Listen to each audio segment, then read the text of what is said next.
मौसम से जुड़ी जानकारी और लाइव मौसम खबरों के लिए हमारे YouTube चैनल को सब्सक्राइब करें और बेल आइकॉन दबाकर हर अपडेट पर रखें नजर। नमस्कार दोस्तों, आपका बहुत बहुत स्वागत है स्काईमेट के वेदर बुलेटिन में। मेरा नाम महेश पलावत है। इस वीडियो की शुरुआत हम दक्षिण भारत से करेंगे क्योंकि दक्षिण भारत में ही अब सबसे ज्यादा बारिश होने वाली है। इससे पहले क्या हुआ था कि जो south east bay of Bengal था और इक्वेटोरियल इंडियन ओशन था, वहां पर एक चक्रवाती हवा का क्षेत्र बना।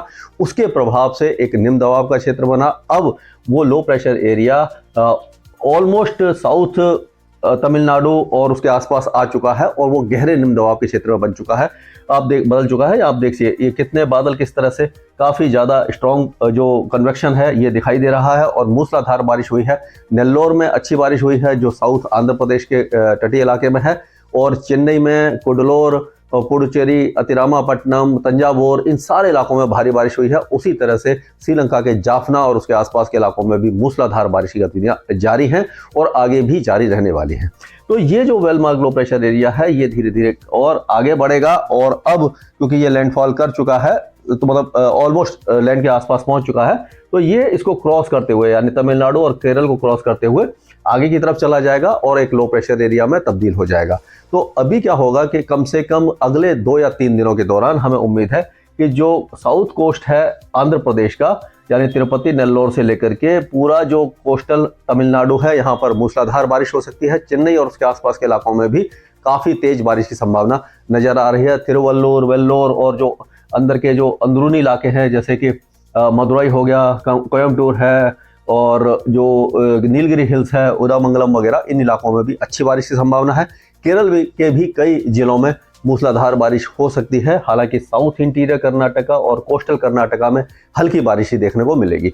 2 दिनों के बाद ये बारिश की गतिविधियां थोड़ी सी कम हो जाएंगी, लेकिन जो कोस्टल आंध्र प्रदेश है और तेलंगाना के दक्षिणी भागों में भी हल्की बारिश की संभावना नजर आ रही है। और जो नॉर्थ इंटीरियर कर्नाटका जो पूरी तरह से शुष्क भरा हुआ था, वहां पर भी हल्की बारिश हो सकती है, जैसे गडग है, कोपल है, हवेरी है और जो उसके आसपास के इलाके हैं, इन इलाकों में छुटपुट बारिश की गतिविधियां हो सकती हैं। और ये 13 या 14 तारीख के आसपास हो सकता है कि गोवा और सांगली सतारा में भी छुटपुट बारिश की गतिविधियां यानी बहुत हल्की बारिश की गतिविधियां वहां तक हो सकती हैं।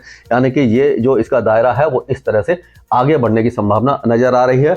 और कल परसों से मतलब कि हो सकता है कि बारिश की गतिविधियां ये लक्षद्वीप में भी काफी ज्यादा हो जाएं, यानी कि कुल मिला के 13 तारीख से ही हो सकता है। 13 तारीख से ही इस इलाके में मूसलाधार बारिश हो सकती है और कई इलाकों में तेज बारिश होगी, लेकिन अंडमान और निकोबार द्वीप समूह में ज्यादा बारिश की गतिविधियां दिखाई नहीं देने वाली हैं।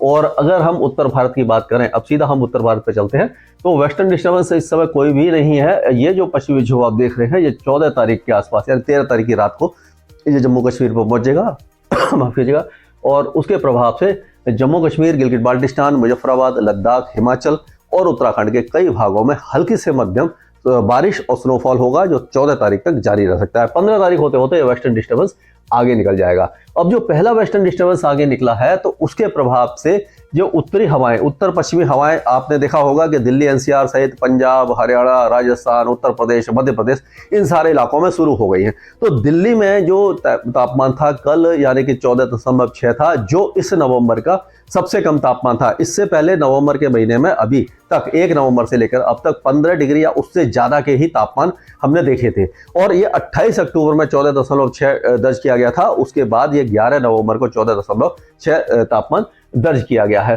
तो अब ये क्या कह सकते हैं कि अब तापमान धीरे धीरे गिरेंगे, और चूरू में भी 12 डिग्री के आसपास आ गया था तापमान, अब और ज्यादा यानी सिंगल डिजिट में भी अब जो मिनिमम टेम्परेचर है वो आ सकते हैं, क्योंकि ये जो वेस्टर्न डिस्टर्बेंस आएगा 14 तारीख के आसपास तब थोड़ी सी हवाएं बदलेंगी, लेकिन उस वेस्टर्न डिस्टर्बेंस के बाद फिर से जो उत्तरी हवाएं हैं ये जारी रहेंगी और जो तापमान है वो गिरते रहेंगे। जो मैक्सिमम टेम्परेचर है उसमें भी अब गिरावट देखने को मिल जाएगी। अगर हम कहें तो पंजाब के यानी अमृतसर, गुरदासपुर से लेकर के जो फिरोजपुर, भटिंडा, ये सब इलाके हैं यानी दक्षिणी जो इलाके हैं, यहाँ तक तापमान गिरेंगे। और श्री गंगानगर से लेकर के हनुमानगढ़, चूरू, बीकानेर, झुंझुनू, सीकर, अलवर, कोटा, बूंदी, बारन, भीलवाड़ा, झालावाड़, ये सारे इलाकों में यानी कि जैसलमेर, जोधपुर, बाड़मेर, इन सारे इलाकों में तापमान गिर सकते हैं। उसी तरह अहमदाबाद में, गांधीनगर यानी गुजरात में अहमदाबाद, गांधीनगर और भुज, नलिया, ये सारे द्वारका वगैरह, इन इलाकों में भी टेम्परेचर गिरेंगे। और उसी तरह से पश्चिमी और मध्य जो उत्तर प्रदेश है यहाँ से लेकर के पूरा मध्य प्रदेश और महाराष्ट्र के कई इलाके और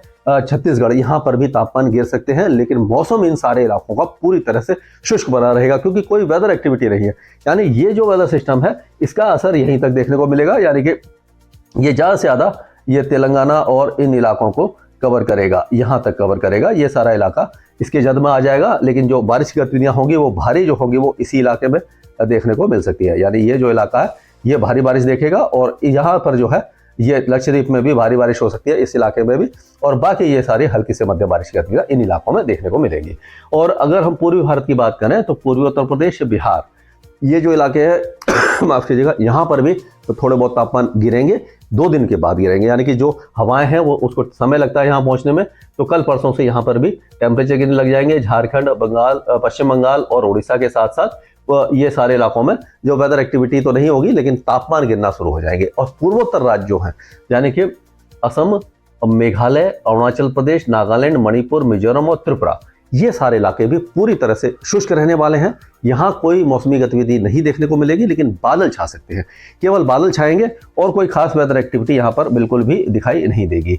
और एक और जैसे मैंने पहले आपको बताया था कि क्या होता है कि जो वेस्टर्न डिस्टर्बेंस है अब इनकी फ्रीक्वेंसी और इंटेंसिटी बढ़ने लग जाएगी। और जैसे ये क्या होता है, ये एक मैप से के थ्रू मैं समझाने की कोशिश कर रहा हूँ कि मेडिटेरियन सी है तो यहाँ पर इस तरह से बादल उठते हैं और ये पश्चिमी हवाएं, यानी इस तरह से पश्चिमी जब हवाएं हैं वहां से लेकर के ये हवाओं के साथ साथ यहाँ तक आते हैं। और आप देखिए बीच में कोई भी बड़ा पहाड़ नहीं है, ये भारत के पास आकर के यहाँ पर जो पश्चिमी हिमालय क्षेत्र है यहाँ पर इनको अवरोध मिलता है, यानी कि रुकावट मिलती है और यहाँ पर ये स्नोफॉल देते हैं। और इसके प्रभाव से बनने वाला चक्रवाती हवाओं का क्षेत्र मैदानों में बारिश देता है। यानी कि जैसे हम कह सकते हैं कि 14-15 तारीख के आसपास, 14 तारीख के आसपास एक बार फिर जो पश्चिमी विक्षोभ होगा उसके प्रभाव से जो पंजाब, हरियाणा और उत्तरी राजस्थान में बारिश की गतिविधियां हो सकती हैं। तो इस तरह का जो वेदर सिस्टम आता है वो इंड्यूस करता है साइक्लोनिक सर्कुलेशन, और ये इस तरह से। और जो एक आम होती है, जो पहले क्या होता है जब गर्मियां होती है तो ये इस तरह से यानी ऊपर की तरफ चला जाता है और सर्दियों में ये नीचे आना शुरू हो जाते हैं और भारत को प्रभावित करने लग जाते हैं। तो ये जब इंटेंसिटी होती है ये नवंबर के आखिर में बढ़ती है और दिसंबर और जनवरी में बहुत ज़्यादा स्ट्रॉन्ग वेस्टर्न डिस्टर्बेंस आते हैं और हवाएं भी बदलती है उसके प्रभाव से यहाँ पर, और जो स्नोफॉल होता है वो काफ़ी ज़्यादा भारी होता है। तो इस तरह का जो भी बड़ा वेस्टर्न डिस्टर्बेंस आएगा मैं आपको लगातार उसका अपडेट देता रहूँगा, जिससे आप पहाड़ों पर जाकर बर्फबारी का आनंद उठा सकें। स्काई मैट वेदर में अभी के लिए इतना ही। मौसम से जुड़ी जानकारी और लाइव मौसम खबरों के लिए हमारे YouTube चैनल को सब्सक्राइब करें और बेल आइकॉन दबाकर हर अपडेट पर रखें नजर।